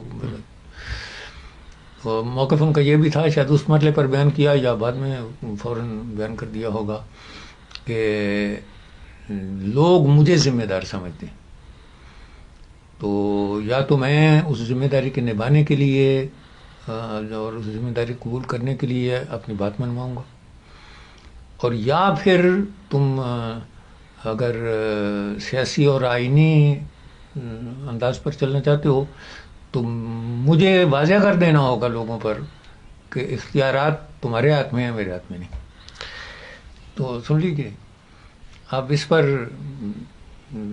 وہ ایک مہمہ تھا نا دونوں کے، کیا اگر سچی بات اور سیدھی تو یہی تھی کہ جہاں تک آپ کا تعلق ہے آپ کی ذات کا، بے شک یہ ٹھیک بات ہے، آپ ہی ملک کے بانی ہیں، سب کچھ ہے، ہم اپنی رائے پیش کر دیں، اگر اختلاف ایسا ہو جائے تو اول تو اس اختلاف کے بعد کوئی ایسا نہیں ہوگا ہم میں سے جو اپنی رائے پر مصر رہے، اور اس لیے ہم سمجھتے ہیں یہ صورت پیدا نہیں ہوگی، لیکن اگر کبھی پیدا ہو تو بے شک ہمارا یہی فیصلہ ہے کہ آپ کی رائے فائق ہوگی، طے ہو جاتا. لیکن شاید کچھ گھبراتے بھی ہوں کہ آئندہ کے لیے نہ کو بن جائے. ایک دوسرا وہی کوئی بعد میں تو الگ بات ہے نا کہ چند ہی مہینے کے بعد ان کی وفات ہو گئی، 13 مہینے تو کل وہ زندہ رہے پاکستان کے بننے، اور میں تو آیا بھی دسمبر میں تھا، اور یہ میرے کشمیر سے کیس کے واپس آنے کی کوئی بات ہوگی مئی میں یا جون میں، اس کے بعد جلدی وہ چلے گئے تھے کوٹے جی زیارت، ان کی وفات ہو گئی. اچھا پھر مجھ سے پوچھا، تو بات میں نے اس وجہ سے کی، تو میں نے ان سے کہا کہ صاحب مجھے یہ فکر نہیں کہ آپ کی اور میری رائے میں اختلاف ہوگا، مجھے فکر یہ ہے کہ مجھے وزارت خارجہ کے فرائض اور اس منصب کو پورے طور پر ادا کرنے اور چلانے میں جتنی میں مدد آپ سے چاہتا ہوں اتنی مجھے میسر آتی رہے گی کہ نہیں. آپ نہایت مصروف ہیں، اگر آپ پورا وقت دیتے رہیں میری چشم ماں روشن دل ماشاء اللہ. تو اب میں نے خیال یہ کیا کہ جواب اب میں وزیر اعظم کے خلاف، یہ نہیں کہ وہ مخالف تھے، لیکن میں یہ ذمہ داری تو نہیں لے سکتا کہ میں کیبنٹ کی طرف سے کہوں، یہ جو بات میں پہلے کہہ چکا ہوں کہ مناسب بات وہ کہنے کی تھی، لیکن میری طرف سے نہیں اطمینان ہو جانا چاہیے کہ ایسا موقع ہوگا نہیں. اب میں کوئی موقع اپنے ذہن میں نہیں لا سکتا، وہ تو حکم دیتے تھے جب کوئی بات کرنی ہو طے کرنی ہو، اور اس حکم تک بجا لانا فرض تھا. لیکن یہ یقینی بات تھی کہ وہ شک میں نہیں کسی بات کو چھوڑنا چاہتے. درست. چودھری صاحب ایک کانسٹیٹیوشنل اعتبار سے ایک عجیب واقعہ ہوا ہے. اب مجھے خوشی ہے کہ آپ نے فقرہ یہ قائد اعظم کا دہرایا کہ انہوں نے کہا کہ آخر قوم تو مجھ کو سمجھے گی، میری ذمہ داری ہے کہ یہ فیصلہ میری موجودگی میں ہوا. اب جو ہم نے 1947 میں پیٹرن جو حکومت کا اختیار کیا، اس میں قائد اعظم چونکہ عوام کے نمائندہ تھے اور ہر دل عزیز تھے اور مقبول ترین شخصیت تھے پاکستان کی، اور لوگوں کے دلوں کی دھڑکنوں کا ساتھ دیتے تھے. اس لیے وہ اس پیٹرن میں دراصل وزیر اعظم تھے, کیونکہ وزیر اعظم جو ہے وہ ایک طرح سے الیکشنز کے ذریعے عوام کا نمائندہ ہوتا ہے اور سیاسی ذمہ داری بھی اسی کی ہوتی ہے. اور جو صدر ہوتا ہے, یا وہ تو گورنر جنرل تھے, وہ تو ایک طرح سے وہ تو یعنی ہیڈ ہوتا ہے ریاست کا, جس پر کوئی سیاسی ذمہ داری نہیں ہوتی. یہ اس لیے مجھ کو ایک عجیب بات معلوم ہوتی ہے اپنی کانسٹیٹیوشنل ہسٹری میں کہ قائد اعظم کے پاس وہ تمام چیزیں تھیں جو ملک کے نمائندہ کے طور پر وزیر اعظم کے پاس ہوتی ہیں, لیکن وہ تھے ہیڈ آف دا اسٹیٹ. یہ ٹھیک ہے, لیکن یہ تو ہمیں وراثت میں ملی تھی نا بات. جی, ہم نے اپنی کانسٹیٹیوشن تو ابھی وہ بنانے میں مصروف تھے ہم, جی, وہ پھر بہت اس پر لمبا عرصہ چلا. جی, تو جو وراثتی ہمیں کانسٹیٹیوشن ملی تھی عارضی صحیح, تو اس میں اس کا جو خاکہ تھا وہ یہی تھا جیسے کامن ویلتھ کے دوسرے ممالک کا ہوتا ہے کہ وہاں پارلیمنٹری نظام چلتا ہے, اور پارلیمنٹری نظام میں جو سربراہ ریاست ہوتا ہے وہ کیبنٹ کے جو فیصلے ہیں اس کے مطابق وہ کرتے چلا جاتا ہے. لیکن واقعہ یہ تھا کہ قائد اعظم کی جو بھی حیثیت تھی اور جو کچھ انہوں نے کیا تھا, اس کے لحاظ سے یہ کانسٹیٹیوشن ہمارے حالات کے مطابق نہیں تھی. تو اس میں جو تفاوت تھا وہ اس وجہ سے تھا.